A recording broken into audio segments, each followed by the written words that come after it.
Assalamualaikum warahmatullahi wabarakatuh. Halo sahabat tani, perkenalkan nama saya Herdi. Saya bertugas sebagai penyuluh pertanian di Desa Warnajati, Kecamatan Cibadak, Kabupaten Sukabumi. Pada kesempatan ini saya ingin berbagi tips tentang bagaimana tata cara pembuatan pupuk kompos atau istilah sekarang dikenal dengan istilah bokasi, agar hasilnya sesuai dengan yang kita harapkan. Pupuk kompos yaitu pupuk organik yang dibuat dari bahan organik yang sudah melalui proses fermentasi, atau istilah sekarang orang lebih banyak mengenal istilah pupuk kompos dengan istilah pupuk bokasi. Nah, manfaat dari pupuk kompos yaitu yang pertama, untuk lingkungan sendiri, pembuatan pupuk kompos dapat mengendalikan limbah-limbah yang ada di sekitar kita menjadi lebih bermanfaat. Salah satunya misalnya dari limbah kotoran ternak yang biasanya banyak yang belum termanfaatkan, bisa kita gunakan sebagai salah satu bahan untuk pembuatan pupuk kompos. Yang kedua, untuk tanah, ketika kita gunakan pupuk kompos atau pupuk bokasi, maka tanah pertanian kita akan menjadi lebih subur karena dari sisi struktur tanahnya menjadi lebih baik. Kemudian dari kandungan mikroba yang ada dalam tanah itu sendiri, ketika kita gunakan pupuk kompos akan menjadi lebih meningkat atau lebih banyak, dan secara langsung dapat meningkatkan kesuburan tanah. Kemudian untuk tanamannya, dengan pembuatan pupuk kompos sendiri, maka pertumbuhan tanaman akan menjadi lebih optimal, sehingga dengan pertumbuhan yang optimal akan menghasilkan hasil yang lebih baik. Kemudian dari sisi ekonomi, dengan pembuatan pupuk kompos kita dapat menjadikan limbah di sekitar kita itu menjadi satu-satu yang berharga dan dapat menghasilkan sesuatu keuntungan bagi kita. Kelebihan pupuk kompos dibanding dengan pupuk lain, terutama jika kita bandingkan dengan pupuk kimia, pupuk kompos karena kita buat dari bahan organik, yang pertama tidak akan merusak lingkungan karena tidak menggunakan bahan organik. Yang kedua, pupuk organik biasanya memiliki kandungan nutrisi yang lebih lengkap dibanding dengan pupuk kimia, walaupun jumlahnya sedikit, tapi variasi pupuk nutrisinya lebih lengkap gitu. Kemudian dengan pupuk organik tidak akan mencemari lingkungan. Sebaliknya malah bisa mempertahankan kondisi di tanah kita atau lahan pertanian kita menjadi lebih subur gitu. Bahan yang kita gunakan untuk pembuatan pupuk bokasi atau pupuk kompos, kita bisa gunakan dari bahan-bahan yang ada di sekitar kita. Sebagai salah satunya misalnya yang pertama dari bahan pupuk kandang. Kita bisa gunakan pupuk kandang dari kotoran kambing atau domba, atau juga kita bisa gunakan dari kotoran sapi, kotoran ayam, atau bahan organik lainnya. Kemudian agar CN rasio yang pupuk organik yang kita gunakan menjadi lebih optimal, pupuk kandang yang tadi itu kita tambahkan dengan pupuk atau dengan sekam padi atau dengan serasa jerami. Kemudian untuk starternya atau dekomposernya kita bisa gunakan IM4, MFA atau merek dagang lainnya yang sudah tersedia di toko-toko pertanian. Kemudian untuk memacu perkembangbiakan mikroba atau starter fermentasi yang kita gunakan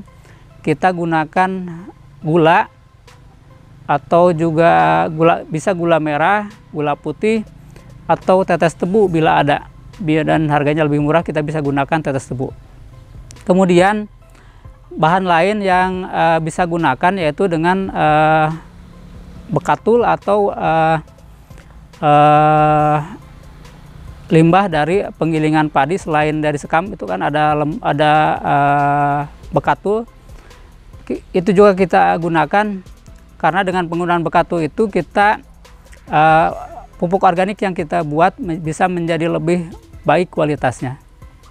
Alat yang kita gunakan untuk pembuatan pupuk kompos, yang pertama cangkul, yang kedua ember buat kita mengaduk bahan-bahan, kemudian ada ember atau drum lebih besar untuk membuat larutan bahan-bahan cair, kemudian terpal untuk menutup campuran, atau untuk memberi alas campuran bila tempat yang kita gunakan terbuat dari bukan terbuat dari beton. Kemudian alat-alat lain yang mungkin diperlukan. Untuk pencampurannya, karena bahan yang kita gunakan ada dua jenis, ada bahan cair, ada bahan padat. Yang pertama kita campurkan dulu bahan yang berbentuk cair, yaitu E4, gula pasir, sama air. Kita campurkan menjadi satu.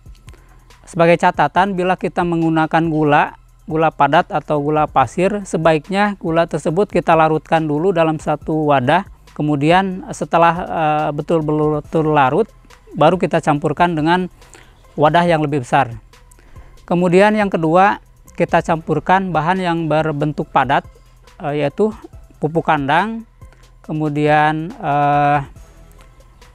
sekam, kemudian bekatul atau jerami atau serasah. Bila kita menggunakan jerami dan serasah, kita campurkan menjadi satu. Setelah bahan padat kita tercampur rata, kemudian yang ketiga kita campurkan bahan yang berbentuk cair dengan bahan yang berbentuk padat. Caranya, kita siramkan bahan yang cair kepada bahan yang padat dengan cara disiram sedikit demi sedikit sambil kita aduk dengan menggunakan cangkul secara rata. Bila kita menggunakan alas yang bukan terbuat dari beton atau plester, sebaiknya setelah campuran rata, kita simpan campuran tadi di atas alas dari terpal atau dari daun-daunan, kemudian kita ratakan dengan ketinggian 20 atau 30 cm.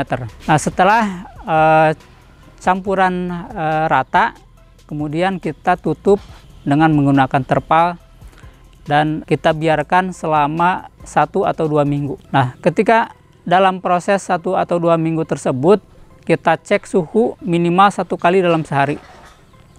Bila suhu kompos tersebut terlalu tinggi, kita dapat menurunkan suhunya dengan cara membuka penutup kompos, kemudian kita aduk-aduk sebentar, lalu kita tutup kembali. Hal tersebut kita lakukan setiap hari bila suhu terlalu tinggi. Kompos atau bokasi yang kita buat biasanya siap digunakan bila sudah 1 atau 2 minggu atau 7-14 hari, tergantung dari bahan baku yang kita gunakan. Semakin baik bahan yang kita gunakan, biasanya prosesnya itu akan lebih cepat. Nah, untuk proses pembuatan kompos yang kita buat tidak terlalu lama atau sesuai dengan waktu yang kita harapkan, yaitu 1 atau 2 minggu. Yang pertama yang harus kita perhatikan adalah dari tata cara pencampurannya.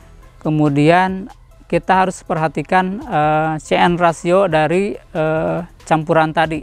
Agar hasilnya optimal dan proses waktu yang digunakan tidak terlalu lama, CN rasio yang ideal adalah di kisaran 30. Beberapa faktor yang dapat mempengaruhi bahkan menyebabkan kegagalan dalam proses pembuatan pupuk kompos. Di antara yang pertama yang harus kita perhatikan, yang pertama adalah bahan bakunya.